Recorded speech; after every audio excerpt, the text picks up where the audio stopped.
Olá pessoal, sejam muito bem-vindos ao canal da Oficina do Notebook. Bem, hoje aqui com uma placa do Itautec, esse é um modelo W7535 e ele está sem o backlight na tela, tá? Tá sem a iluminação da tela. A gente liga ele aqui, a corrente sobe e nós não temos, podemos ver ali o Itautec ao fundo ali, não temos o backlight, tá? Então a gente vai fazer uma análise aqui dessa placa e vamos hoje falar sobre portas lógicas, né? Poucas pessoas no YouTube comentaram sobre essas portas lógicas, eu vi pelo menos poucos canais falando sobre isso. E nós vamos comentar aqui, fazer uma análise de por que está sem o backlight na tela, ok? Então vamos passar aqui para o esquema elétrico e já voltamos. Bem, aqui no esquema elétrico nós temos ali o JLCD e nós temos ali no pino 12 o INV_BL né, que é o Inverter Backlight On. E no conector aqui do cabo LVDS nós não temos essa tensão de 3 volts aqui que habilita a iluminação da tela, tá?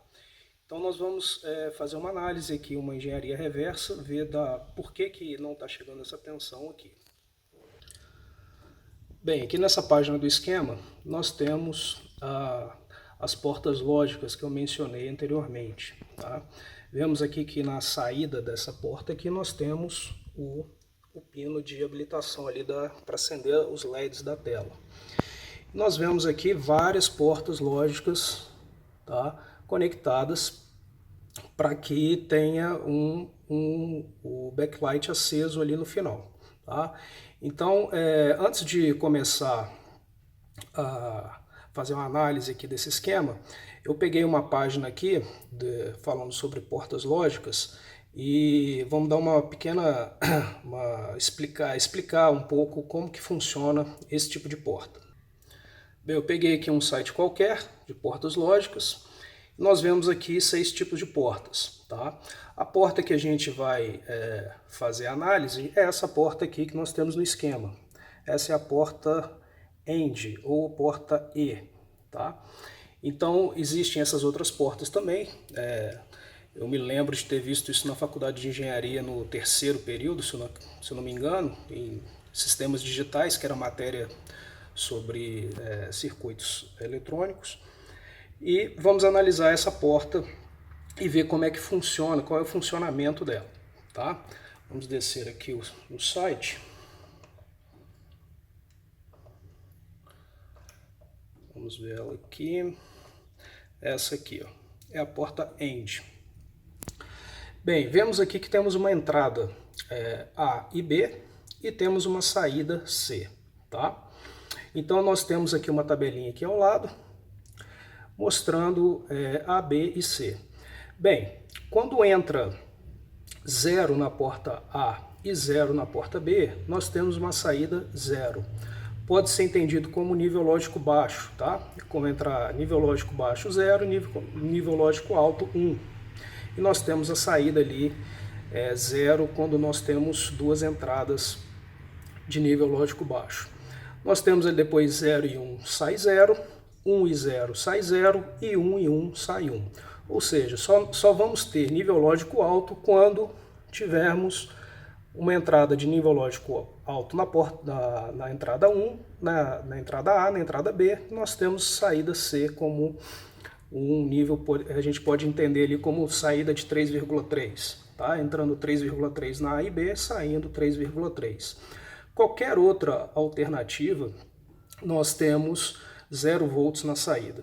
Por exemplo, ali, entrando 3 volts na porta A e 0 volts na porta no pino B, então 3 volts no pino A e 0 volts no pino B, nós temos 0 volts na saída. Então nós só vamos ter 3 volts quando entrar nível lógico alto em A e B, tá? Então vamos voltar lá para o esquema.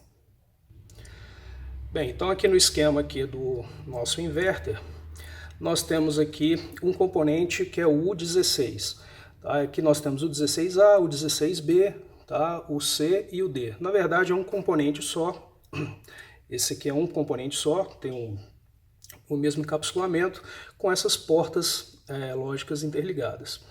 Então vemos ali que no pino 1 e pino 2 nós temos que ter 3,3 volts entrando, tanto em 1 quanto em 2, e no pino 3 tem que sair 3,3. Tá? Agora ali em 4 tem que ter 3,3 e no pino 5, que é uma entrada, nós temos que ter 3,3 também. Para que possamos ter 3 volts aqui na porta 6, aqui entra no pino 9 dessa porta do 16C, e para que saia 3,3 volts aqui, nós temos que ter 3,3 na porta 9 e 3,3 na porta 10, no pino 10, desculpe. Pino 9 e pino 10 tem que estar em nível lógico alto para que tenhamos na saída 8 ali os 3,3 volts. Qual o problema que nós identificamos aqui?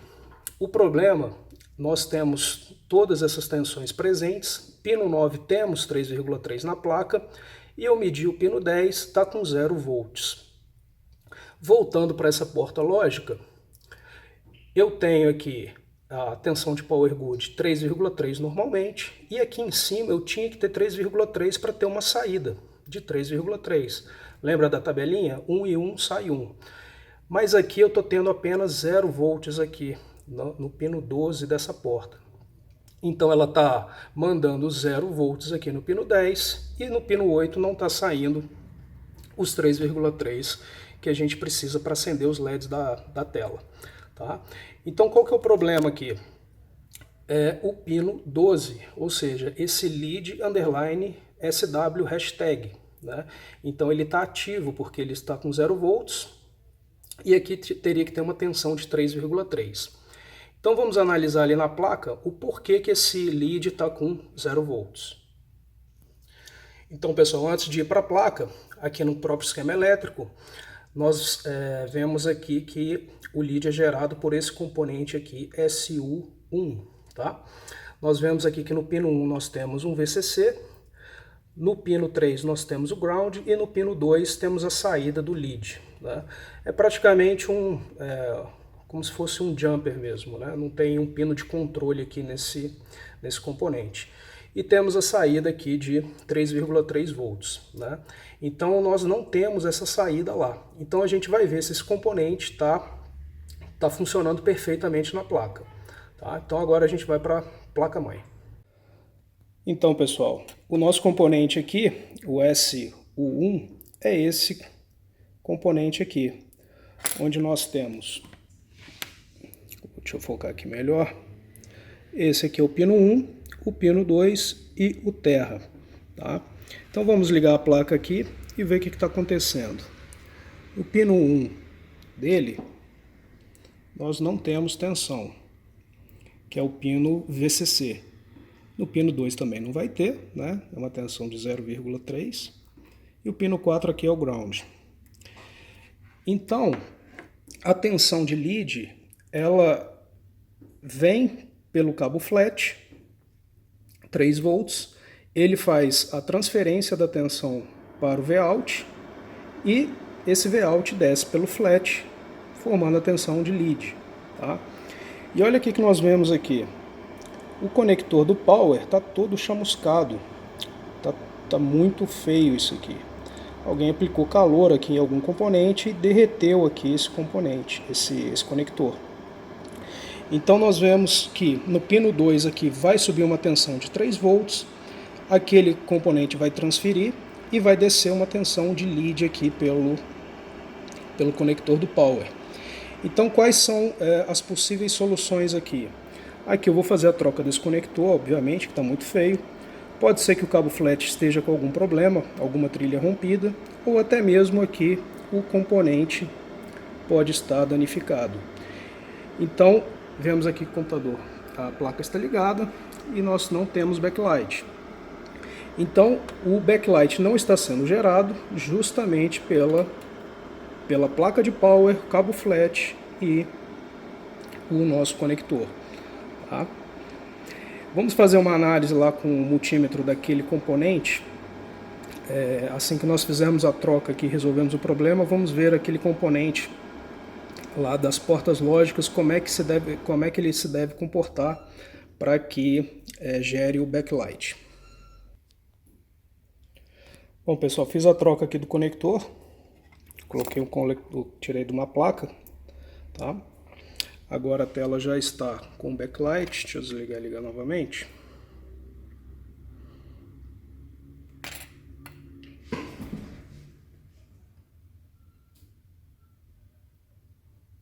Já vemos que tem backlight na tela, tá? Vamos medir aqui o pino do lead aqui no SU1 para ver como é que está agora. Então aqui o pino 1 com 3,3 e o pino 2 que é a saída, que é o lead, com 3,3 também. Lá daquele componente lá onde tem as portas lógicas, vamos medir aqui o pino 8. Agora temos a saída de 3,3. Tá? Então é isso, pessoal. Foi uma análise demonstrando um pouco sobre portas lógicas, o funcionamento de portas lógicas aqui na placa de um notebook. Se você não é inscrito aqui no canal, se inscreva, deixe o seu like também e compartilhe para que nós possamos trazer mais vídeos de reparo técnico. Um abraço, até a próxima.